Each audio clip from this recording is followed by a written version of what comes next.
The morning sun cast long shadows across Logan International Airport's private terminal as Dr. Maya Richardson stepped out of her black Tesla. Her heels clicked softly against the polished floor as she walked, pulling her Rimowa luggage behind her.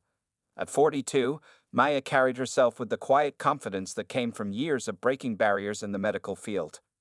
She had just finished a week-long speaking tour, sharing her new surgical techniques with doctors across the East Coast. Her innovative method of treating brain tumors had saved hundreds of lives, and hospitals everywhere wanted to learn from her expertise. Even after such a busy week, Maya looked fresh in her navy blue Armani suit, her natural hair styled in a neat bun, and her makeup subtle but perfect. The private aviation terminal was quiet that morning, with only a few other travelers preparing for their flights. Maya checked her watch, 8:45 a.m. Her chartered flight back to Houston was scheduled for 9:30 a.m., giving her plenty of time to clear security and prepare for boarding. She had chosen to fly private not out of luxury, but necessity. 3 of her patients needed emergency consultations later that day, and commercial flights wouldn't get her home in time. As she approached the check-in counter, Maya smiled warmly at the young receptionist, Sarah, who was busy typing on her computer. "Good morning," Maya said, her voice carrying the same gentle tone she used with her nervous patients. She handed over her identification and flight documents, watching as Sarah's eyes widened slightly with recognition. "Dr. Richardson, I just read about your work in Medical Weekly," Sarah exclaimed, her fingers posing over the keyboard. "My sister is studying neuroscience because of doctors like you. She says you're changing the game for Black women in medicine." Maya's smile softened. She heard comments like this often but never took them for granted. 20 years ago, when she was the only Black woman in her medical school class, moments like these seemed impossible. "Tell your sister to keep pushing forward," she replied. "The operating room needs all kinds of voices." While Sarah processed her documents, Maya's phone buzzed with a message from Dr. James Chen, her colleague in Houston. "Patient in or 3 stable. Taking him off ventilator today. Great success with your technique." Maya quickly typed back a response, her heart warming at the news. This was why she did what she did, not for the recognition, but for the lives changed. The terminal's large windows offered a clear view of the various private jets parked on the tarmac. Maya spotted her chartered plane, a sleek Gulfstream G650, being prepared for departure. The ground crew was busy with their pre-flight checks, moving with practiced efficiency. She remembered her first time on a private jet, 3 years ago, when a billionaire patient had insisted on flying her to Dubai for an emergency surgery.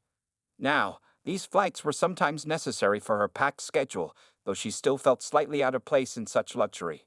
Maya checked her briefcase, ensuring she had everything needed for her patients back home. Inside were 3 sets of NRI scans, her iPad with patient histories, and the notes from her last consultations. Her work never really stopped, but she wouldn't have it any other way.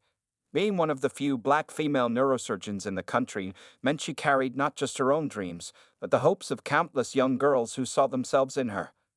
Sarah handed back her documents with a bright smile. "You're all set, Dr. Richardson. Security is just through those doors, and your flight crew will meet you after the checkpoint." Maya gathered her belongings, straightening her suit jacket out of habit. Her mother had always taught her to carry herself with dignity, especially in spaces where people might question her presence. "Presentation matters," her mother would say, "but your excellence speaks louder than any outfit." As she walked toward the security checkpoint, Maya mentally reviewed her schedule for the day ahead. 3 patient consultations, 1 video conference with Johns Hopkins about her research, and dinner with her mentor, Dr. Gloria Patterson, the woman who had shown her that Black women belonged in neurosurgery.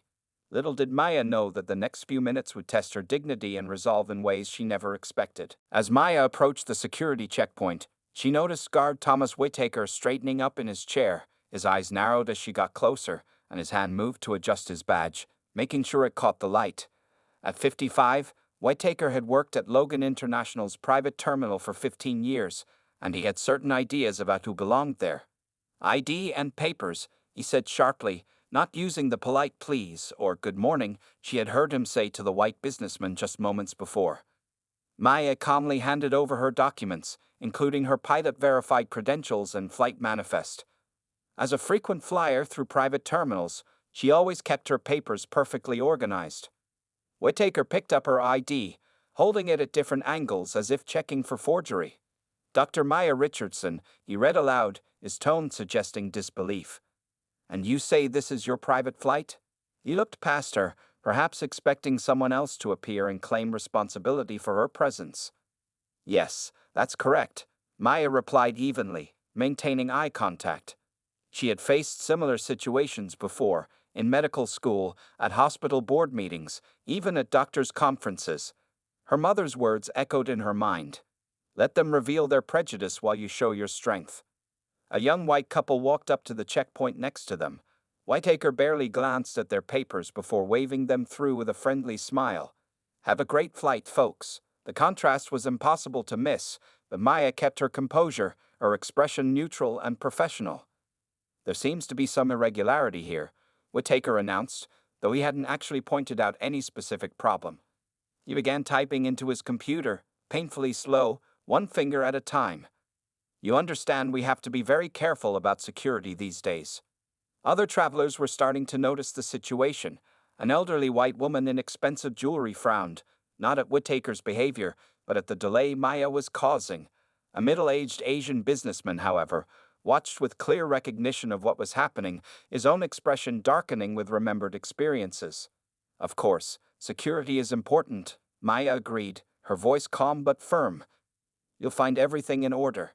The flight manifest has been verified by both the pilot and the charter company. She pointed to the relevant stamps and signatures, her manicured finger steady as she indicated each one. Whittaker shuffled through the papers again, his face reddening slightly. And who exactly authorized this charter? He demanded, despite the authorization being clearly marked on the documents in his hands. Thompson Private Aviation, Maya replied. You'll see their authorization code on page 2, along with my hospital's travel office confirmation. She didn't mention that she had flown through this same terminal 3 times in the past month, or that she was one of Thompson's regular clients. A young staff member, Jessica Martinez, was organizing files at a nearby desk. She kept glancing over, her discomfort with the situation growing more obvious. Maya had seen that look before, people who recognized injustice but weren't sure how to intervene. Jessica picked up her phone, her fingers moving quickly over the keypad. I'm going to need to make some calls to verify this, Whittaker announced, pushing his chair back. Please step aside and wait. He gestured to a row of uncomfortable plastic chairs against the wall, the kind no private terminal would ever provide for their actual waiting area. Maya didn't move. I understand you need to verify the documents, she said, her voice clear enough to carry to those nearby. However, I'd be happy to wait here while you make your calls.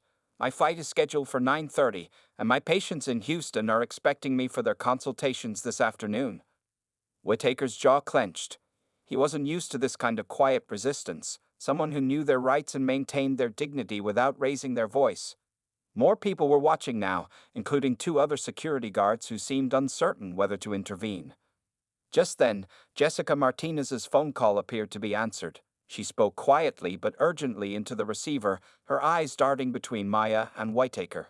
The next few minutes would bring changes that Whittaker never expected, but Maya stood her ground, her mother's wisdom holding her steady. Your dignity is not up for debate, and your excellence is not up for question. The tension at the security checkpoint grew thicker as Whittaker reached for his phone, his hand slightly shaking with poorly hidden anger. Maya remained standing, her posture perfect, her expression calm. The morning sun through the terminal's huge windows cast a warm glow around her, almost like a spotlight on this unfolding scene. I need to speak with Thompson Aviation, Whittaker announced loudly, hunching numbers into his desk phone. He purposely put it on speaker, perhaps hoping to embarrass Maya if something was wrong. The phone rang 3 times before a professional voice answered. Thompson Private Aviation, this is Claire speaking. This is Security Officer Whittaker at Logan International's private terminal, he said, his voice carrying an authority he hadn't earned. I have someone here claiming to be Dr. Maya Richardson with a charter booked for 9:30 a.m. to Houston. There was a brief pause before Claire responded, her tone changing to one of recognition. Oh yes, Dr. Richardson. She's one of our VIP clients. Is there a problem with her flight? Maya watched as Whittaker's face reddened further. He quickly took the call off speaker and held the phone to his ear, turning slightly away. But Maya could still hear Claire's voice continuing. Dr. Richardson flies with us regularly. She's a leading neurosurgeon who... While Whittaker struggled with his phone call, more passengers had gathered at the checkpoint. A line was forming, and people were starting to whisper. An older black businessman in a custom suit caught Maya's eye and gave her a subtle nod. A gesture of solidarity she had seen many times before in similar situations.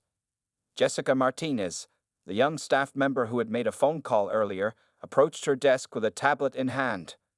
"Dr. Richardson," she said quietly, "I just wanted to say, I attended your lecture at Boston Medical Center last week. Your work on pediatric brain tumors is amazing." Maya smiled warmly at Jessica, appreciating this small act of support. "Thank you. Are you studying medicine?" "Nursing school," Jessica replied, then glanced nervously at Whittaker, who was still on the phone, but watching their interaction with suspicious eyes.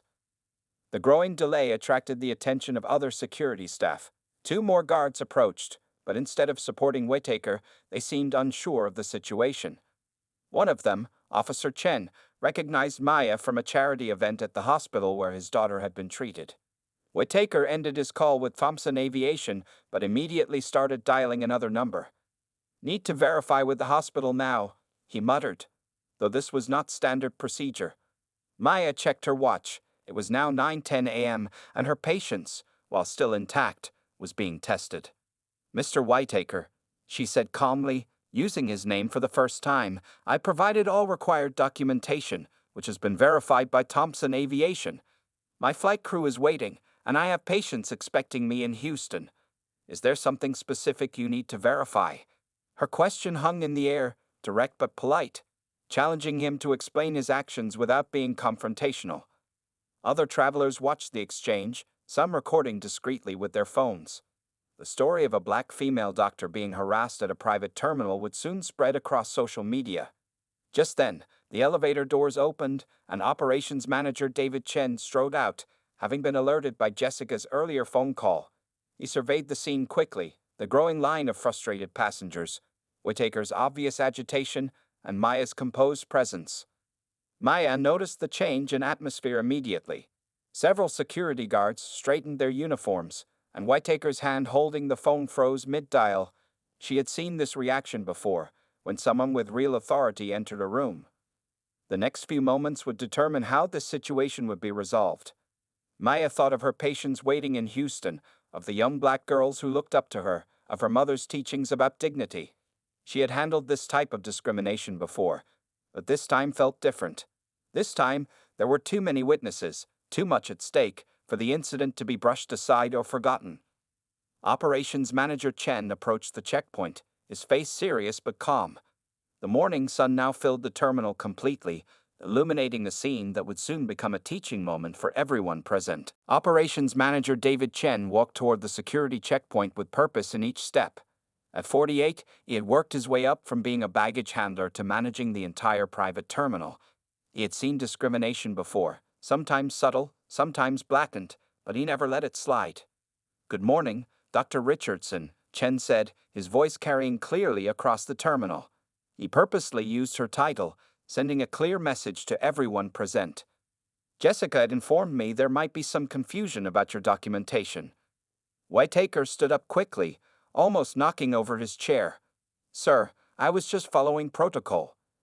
Chen held up his hand, silencing the guard mid-sentence. "Let me see the documents, please." His tone was professional but left no room for argument. Maya handed over her papers directly to Chen, bypassing Whittaker's outstretched hand. As Chen reviewed the documents, more staff members gathered nearby, pretending to be busy with their tasks but clearly watching the scene unfold. Jessica Martinez stood at her desk, nervously organizing files that didn't need organizing, proud that she had made the call but worried about Whittaker's reaction. "Everything appears to be in perfect order," Chen announced after a quick review. He turned to Maya. "Dr. Richardson, I apologize for any inconvenience. Your reputation precedes you. My daughter Sarah attended your lecture on pediatric neurosurgery at Children's Hospital last month. She hasn't stopped talking about becoming a doctor since then." Maya smiled warmly, remembering the enthusiastic 12-year-old who had asked 3 questions during the Q&A session. "Sarah has a bright mind." Tell her to keep pursuing her dreams. Whittaker shifted uncomfortably, his face now a deep shade of red. Sir, I still need to complete the security check. Officer Chen, David called to one of the other security guards. Please escort Dr. Richardson through security and to her aircraft. He turned to Whittaker, his voice dropping lower but still audible to those nearby. You and I need to have a conversation in my office. The other passengers watched as Officer Chen, a young Asian American guard, quickly and professionally guided Maya through the security check. His movements were respectful and efficient, showing how the process should have been handled from the start. While Maya collected her belongings, she noticed an elderly black woman in a cleaning uniform watching from near the windows. The woman's eyes were filled with tears of pride, and she gave Maya a slight nod. It was a look Maya had seen before, from older generations who had fought their own battles against discrimination, who saw in her success a reflection of their dreams. Jessica approached with Maya's flight information printed on high-quality paper. Your flight crew is ready, Dr. Richardson. They've been updated about the delay. She hesitated, then added in a lower voice, Thank you for handling this so gracefully. You're an inspiration. The morning sun now streamed fully through the terminal's windows, creating long shadows that stretched across the polished floor. Other travelers who had witnessed the scene began moving through security again, many offering Maya supportive smiles or respectful nods as they passed. Jen returned from escorting Whittaker to his office and approached Maya one last time. Dr. Richardson, I would very much appreciate if we could schedule a meeting to discuss how we can improve our training procedures. Your insight would be invaluable. Maya considered this request carefully. She had two options. Let this incident fade away, or help create lasting change. Looking at Jessica's hopeful face and thinking of the elderly cleaning woman's tears, she made her decision. I'd be happy to help, she replied, pulling out her business card. My office will contact you to arrange a meeting. She handed the card to Chen, who accepted it with both hands, a gesture of respect. As Officer Chen led her toward the private jet terminal, Maya heard the distinct sound of Whittaker's office door closing behind them. She knew that what happened next would be important not just for her, but for everyone who would pass through these doors in the future. Sometimes, she thought, real change starts with one person refusing to accept the status quo, while having the grace to help others learn and grow. The walk to Maya's waiting aircraft felt different now. Officer Chen kept a respectful distance as he escorted her, while ground crew members and pilots nodded in recognition.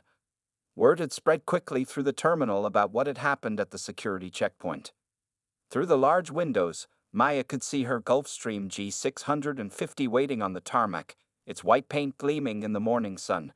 Her pilot, Captain Sarah Martinez, stood at the bottom of the stairs, checking her watch with a concerned expression. Maya had flown with Sarah many times before. It was one of the reasons she preferred Thompson Aviation. They were one of the few charter companies with a significant number of female pilots. I'm sorry about the delay, Dr. Richardson, Officer Chen said softly as they approached the exit. Not all of us are like Whittaker. His eyes showed genuine regret, not just for this incident but for all the similar ones he had witnessed over his career. Maya paused at the door. It's not about being sorry, she replied kindly. It's about making changes. Big changes start with small moments like this. She gestured around the terminal, where staff members were still watching, still processing what they had witnessed.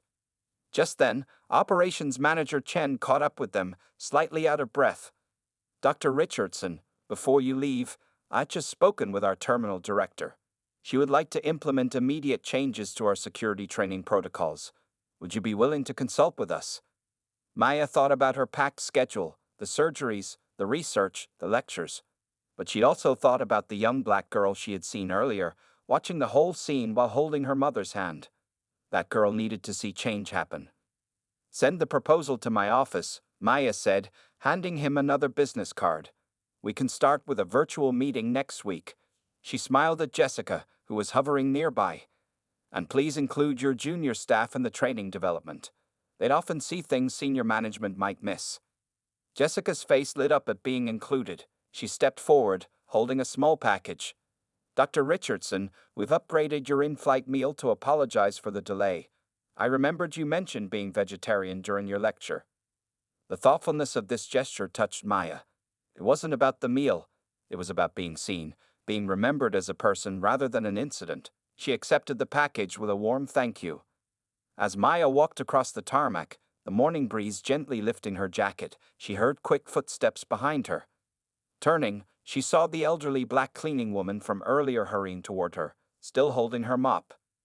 "Dr. Richardson," a woman called out, slightly out of breath. "My granddaughter. She wants to be a doctor, but she's scared after seeing you today." Her eyes welled up with tears. "Can I take a picture to show her?" Maya's own eyes softened. Without hesitation, she posed with the woman while Captain Sarah took their photo with the woman's phone. "Tell your granddaughter that fear is natural," Maya said, "but courage is a choice we make every day." Finally boarding the aircraft, Maya settled into her seat as the cabin door closed. Through the window, she could see the small crowd of staff members dispersing, returning to their duties. But something had changed in their movements, their interactions with each other. She had seen this before, the subtle shift that happens when people witness dignity triumph over discrimination. Captain Sarah's voice came over the intercom.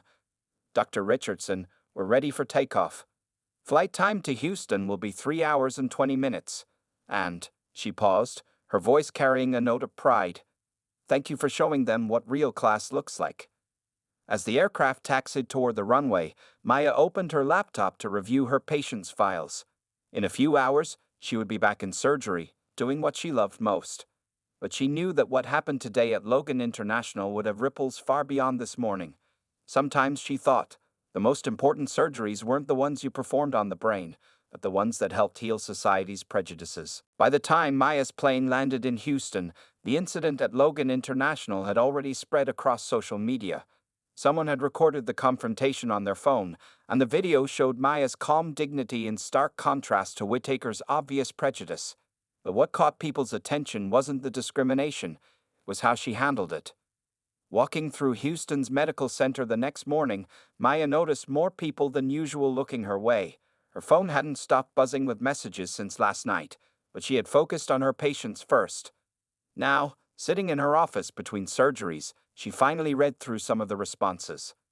The first email was from Logan International's board of directors. They wanted to do more than just apologize. They wanted to make real changes. "Your handling of the situation," they wrote, "showed us we need to do better. Would you consider helping us develop a new training program?" Maya sipped her green tea, considering the request. Through her office window, she could see medical students walking between buildings, their white coats bright in the morning sun. Among them was a group of young black students, talking and laughing as they headed to class. They reminded her of herself at their age, facing challenges but determined to succeed. Her assistant, Robert, knocked on the door with more news. "Dr. Richardson, CNN wants to interview you about what happened."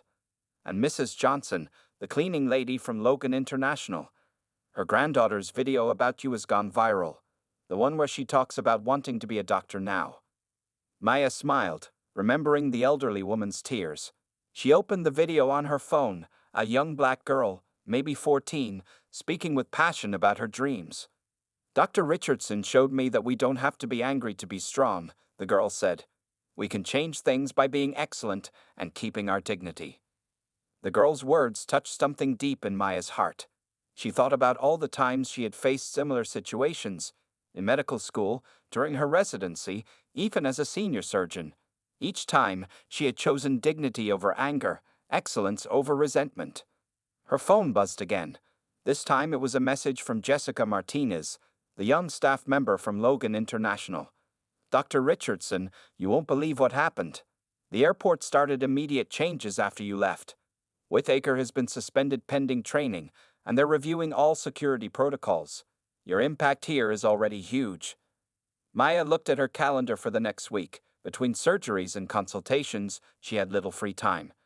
But she thought about that young girl in the video, about Jessica's enthusiasm for change, about all the people who would pass through that terminal in the future.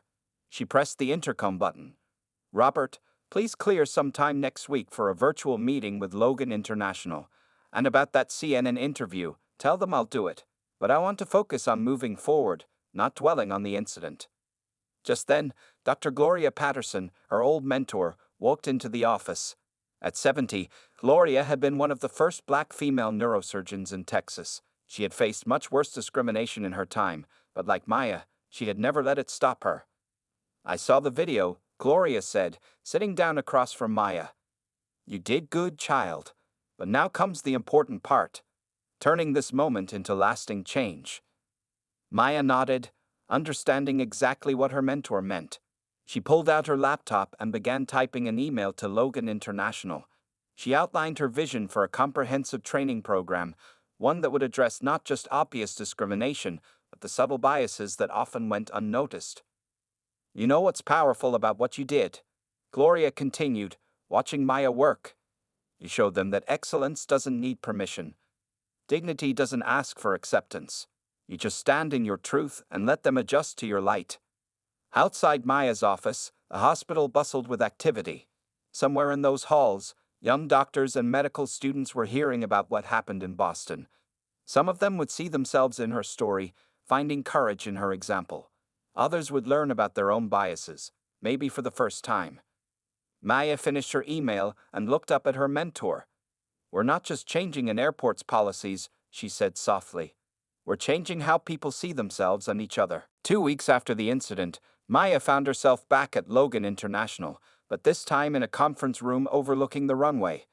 The room was filled with 30 airport staff members, including security personnel, customer service representatives, and management. Even Whitaker was there, sitting quietly in the back row, his face a mix of embarrassment and uncertainty. Maya stood at the front of the room, her presentation ready on the screen behind her. She had spent hours preparing this training session, determined to make it more than just another diversity seminar. Jessica Martinez sat in the front row, notebook ready, while operations manager Chen watched from the doorway with the airport director. "Change doesn't start with big policies," Maya began, her voice warm but firm. "It starts with small moments, with individual choices." She clicked to the first slide, which showed a series of everyday scenes from the airport. "Let's talk about what respect looks like in action." The training session was different from what the staff expected. Instead of lectures about discrimination, Maya shared stories, both good and bad, from her experiences traveling. She invited others to share their stories too. A black pilot talked about being mistaken for cabin crew. An Asian security officer described passengers refusing to accept his authority. Whitaker, who had been required to attend as part of his rehabilitation program, slowly began to sit up straighter. When Maya asked for volunteers to role-play different scenarios, he surprised everyone by raising his hand. "I want to learn to do better," he said quietly, his voice carrying a hint of shame, but also determination. "What happened? It made me see things differently."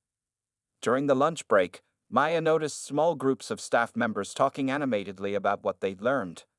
Jessica had organized a diverse panel of frequent travelers to share their experiences, and the conversations were eye-opening for many.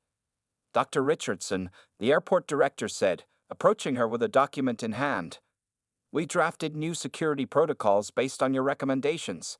Every staff member will receive updated training, and we're implementing a reporting system for bias incidents."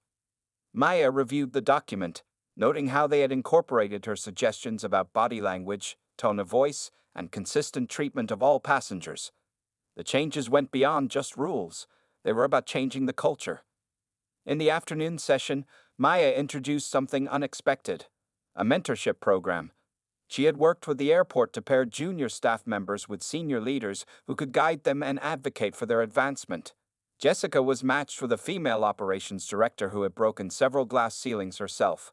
"Sometimes," Maya explained, "the best way to fight discrimination is to help others climb the ladder behind you." The cleaning lady's granddaughter, the one from the viral video, had been invited to attend the afternoon session. She sat wide-eyed in the corner, watching Maya lead the training with the same grace she had shown during the incident. During a break, several staff members encouraged her to apply for the airport's youth career program. As the day went down, Maya noticed something remarkable. Staff members who had barely acknowledged each other that morning were now exchanging phone numbers and making lunch plans. Barriers were coming down, not just between races but between different departments and levels of authority. Whitaker approached her as she packed up her materials. "Dr. Richardson," he said, his voice thick with emotion, "I want to apologize properly. Not just for what I did, but for all the times I might have treated others the same way without thinking about it." Maya looked at him thoughtfully.